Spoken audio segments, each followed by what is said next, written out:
Why have we not died 100 times over? Why have we not died 100 times over? This rhetorical question was the subtitle of a paper by geneticist Alexei Kondrashov in 1995. His 1995 paper highlighted a growing suspicion that the human race is decaying genetically and possibly headed toward extinction.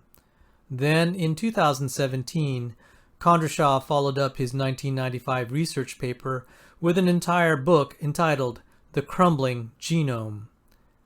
Other scientists, to varying degrees, have raised similar deep suspicions that we are indeed de-evolving. That is to say, each generation has slightly more birth defects than the prior generation. The only debate is the severity of this decay, its causes, and possible cures, if any. A substantial list of scientists who have done work related to human genetic deterioration include Hermann Muller, Nobel Prize winner 1946, Cornell research professor, legendary applied geneticist and inventor John C. Sanford, Michael Lynch, National Academy of Sciences, Brian Sykes, geneticist, Oxford University, Peter Catley, University of Edinburgh, Royal Society, James F. Crow, Gerald Crabtree, Adam Meyer Walker, and Michael Nachman. Additionally, the question of human genetic deterioration came to the forefront because of a recent dispute between medical researchers versus evolutionary biologists. The dispute centered around experiments conducted by medical researchers funded by the National Institutes of Health. The National Institutes of Health, the NIH, is the most cutting-edge and well-funded medical and biology research organization on the planet. It has such a large staff, its main campus is practically a small town. ENCODE is one of the NIH-funded projects. The acronym ENCODE stands for Encyclopedia of DNA Elements, and the ENCODE mission was to investigate and catalog the function of various elements of human DNA. ENCODE and its related projects, such as Roadmap Epigenomics, 4D Nucleome, Mouse ENCODE, Psych ENCODE, etc., represent a total research investment of approximately $1 billion and involved hundreds of medical researchers around the world, not only at the NIH main campus, but at prestigious institutions like Harvard, MIT, Stanford, Johns Hopkins, Cold Spring Harbor, etc. One of the accidental discoveries of the ENCODE and ENCODE-related projects is that each newborn human acquires substantial numbers of novel, albeit almost imperceptible, slight birth defects. These birth defects are called slightly deleterious mutations in the scientific literature, but unfortunately, for reasons that will be explained later, this term is misleading. A better term is slightly harmful mutations. But the important thing is that not only do babies inherit about the same number of harmful mutations their parents have, they get about 100 additional harmful mutations with each generation. Like the wear and tear that accumulates on a tire each time it is driven, these harmful mutations are almost imperceptible over a single generation. But over many generations, the collective effect becomes noticeable. In light of these considerations, geneticists like Kondrashov ask the question, why aren't we dead 100 times over? Now, the following segment is a parody dramatization of actual documented words by an evolutionary biologist who went nuts when he was confronted with the ENCODE data. When medical researchers reported the results of the ENCODE experiments in 2012, they were greeted with some hostility. Hostility from the likes of evolutionary biologist Dan Grauer. At a presentation for the Society of Molecular Biology and Evolution 2012, as well as in official documents and in unofficial web pages on Tumblr and his university website, Grauer declared, Das war ein Befehl! Der Angriff Steiners war ein Befehl! Das Militär hat mich belogen! Jeder hat mich belogen, sogar die SS! Die gesamte Generalität ist nichts weiter als ein Haufen niederträchtiger, treuloser Feiglinge! Mein Führer, ich kann nicht zulassen, dass die Soldaten, die für Sie verblosen... Nicht als Feiglinge! Verreiter, Versager! Mein Führer, was Sie da sagen, ist ungeheuerlich. Die Generalität ist das Geschmeiß des deutschen Volkes! Sie ist ohne Ehre! Sie nennen sich Generale, weil Sie Jahre auf Militärakademien zugebracht haben, nur um zu lernen, wie man Messer und Gabel hält! Jahrelang hat das Militär meine Aktionen nur behindert! Es hat mir jeden nur ersichtlichen Widerstand in den Weg gelegt! Ich hätte gut daran getan, von Jahren alle höheren Offiziere liquidieren zu lassen, wie Stalin! Why did Grauer call medical researchers at the NIH ENCODE project crooks and ignoramuses? Why did Grauer call the chief architect of ENCODE, Ewan Birney, the scientific equivalent of Saddam Hussein? Why does Grauer use a picture of toilet paper made of $100 bills to describe the NIH's investment in ENCODE? It's because he's mad. The question is, why is he mad?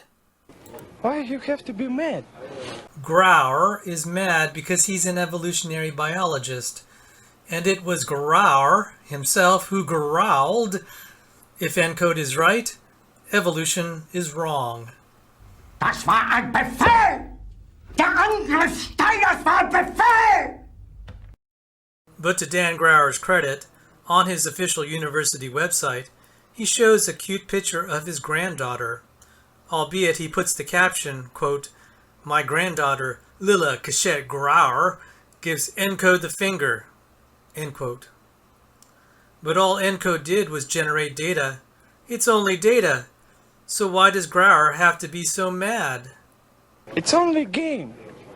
Why you have to be mad? So why did Grauer say, if ENCODE is right, evolution is wrong? To understand why, first, let's do a mini history review. Edward Blythe pioneered the idea of natural selection. Then Charles Darwin plagiarized Blythe's work and gave the ideas the label natural selection. Later, Herbert Spencer restated Darwin's idea with the phrase survival of the fittest. Many people incorrectly assume that Spencer and Darwin's survival of the fittest guarantees that evolution will lead inevitably to progress of lesser life forms toward greater life forms. But Spencer and Darwin's ideas have flaws that should have been brutally obvious from the start, but which have been mostly ignored until recently. Spencer and Darwin's theories fail when something I call Müller's limit is violated. I call it Müller's limit after Hermann Müller, who won the 1946 Nobel Prize for his study of mutations caused by X-rays. Müller was among the first, if not the first, to compute this infamous limit. He published the computation of the limit in his 1950 paper entitled Our Load of Mutations. His paper also overturned the prevailing view of the effect of mutations on the human genome. Müller was very disturbed by the potential damage that X-ray radiation and other man-made radiation could cause to future generations of humans. He wanted to know the limit of radiation-induced mutations, which the human genome could tolerate and still survive long-term as a species. This limit is what I call Müller's limit. Whether intentionally or not, this limit also defines the critical conditions under which natural selection and survival of the fittest would fail. It would fail whether or not the cause of mutations was man-made radiation or from pre-existing natural causes such as natural errors in DNA replication. When Müller's limit is violated, natural selection and survival of the fittest will fail. Another way to think of it in a more lighthearted fashion is Darwin goes bonkers when Müller's limit is violated. Müller's limit for humans is approximately one harmful mutation per individual per generation. The meaning of this will hopefully become clear by the end of the video. In the meantime, as a shorthand, I'll simply say Müller's limit is approximately 1. The reason evolutionary biologists were upset at ENCODE is that ENCODE experiments suggest that the human genome is experiencing a rate of mutations on the order of 50 to 100 times beyond Müller's limit. So what does this mean? Houston, we have a problem. Say again, please? Houston, we have a problem. Hey, we've got a problem here. Whoa. Hey. Some will say ENCODE numbers are inflated. So let's go back to pre-ENCODE estimates of 10 for the number of harmful mutations per individual per generation. That's still 10 times beyond Müller's limit. And in that case, Darwin still goes bonkers. And that means... Houston, we have a problem. Say again, please? Houston, we have a problem. Hey, we've got a problem here. To elaborate Müller's limit, I present here a purely pedagogical/educational model which encapsulates the essence of the problem posed by Müller's limit. Even though this pedagogical model is inaccurate, the problem of Müller's limit remains even with more biologically realistic models of human evolution. Again, what you're about to see is a purely pedagogical model. It needs to be refined to be biologically realistic. But the essentials of the problem posed by Müller's limit should be apparent through this model. This pedagogical model is a females-only model, where there are no dads nor sons, only mothers and daughters. Because this is a females-only model, in this model, girls rule the world. Who run the world? Girls, girls. Who run the world? Girls. To visually illustrate this simplified model of evolution, I'll use circles to represent individuals like Mommy and her 3 babies. Further, just for fun, I'll give Mommy the name Eve.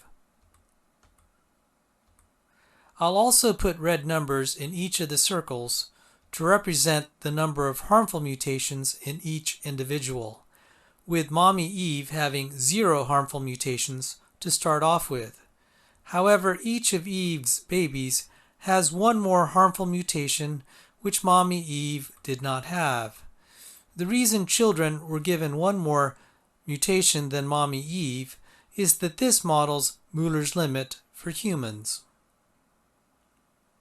Also, hypothetically, even though all the babies have the same number of harmful mutations, the baby on the lower right corner will arbitrarily be given a harmful mutation that is not as severe as her sister's mutations. To emphasize this, I'll make the font of the numbers different sizes to reflect the relative severity of the birth defects among the siblings. The smaller font will reflect a mutation of lesser severity, and a bigger font a mutation of greater severity. Because the baby in the lower right corner has the least severe birth defect, I will call the baby in the lower right corner the best baby. Strictly speaking, the individual with the most genetically fit genome is Mommy Eve. And since all her kids have 1 more harmful mutation than she does, genetically speaking, none of her offspring will be as well off in their lifetime as she is in her lifetime. Therefore, I designate Mommy Eve as the true fittest, as she has the most fit genome of the entire population in this hypothetical world. In contrast, Darwin and Spencer mistakenly designate the fittest individual as the fittest of the kids, namely best baby, and not the fittest of the entire population, namely Mommy Eve. To emphasize again, the fittest kid, namely best baby, is mistakenly designated in Darwin and Spencer's convention as the fittest. However, in reality, best baby is not the fittest in the population. It is Mommy Eve. This happens because when Müller's limit is reached or violated, Darwin goes bonkers. Thus, Instead of designating best baby as the fittest, as Darwin and Spencer mistakenly do, I'll designate best baby as fake fittest.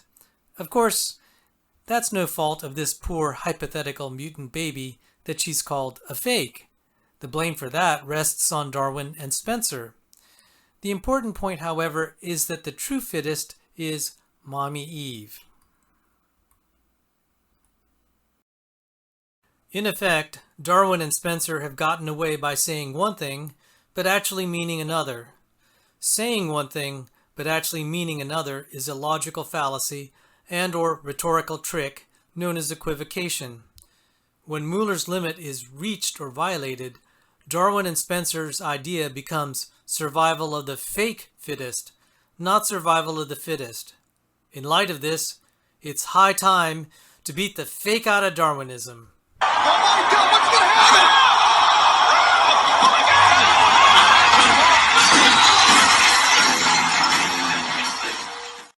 Before proceeding further, let me simplify and declutter the diagram of some of the details to make the basic point a little simpler to see. Even though there will be a best baby for each generation for the remainder of the presentation, knowing which baby is the best baby will no longer be important. Therefore, I'll remove that designation. Likewise, there will continue to be relative severity of the mutations between babies for each generation, but that detail, as reflected in the size of the font, is no longer important for the rest of the presentation either, so I'll resize the fonts. Warning: I should mention the following scenes contain Darwinian violence, resulting from Darwin and Spencer's survival of the fittest ideology. Viewer discretion is advised. So now let's watch evolution play out. Here comes beautiful Mother Nature. Isn't she beautiful? But I wonder why Mother Nature is carrying a gun.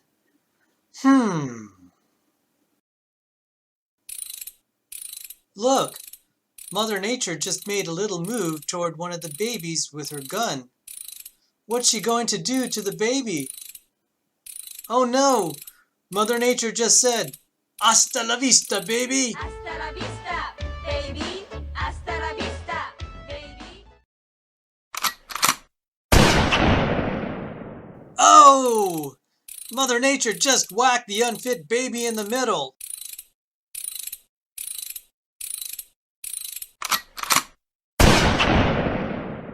Oh!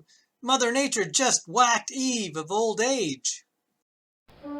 Dearly beloved, we say farewell to the true fittest of all time. There will never again be one as fit as Eve, because when Müller's limit is reached or violated, Darwin goes bonkers.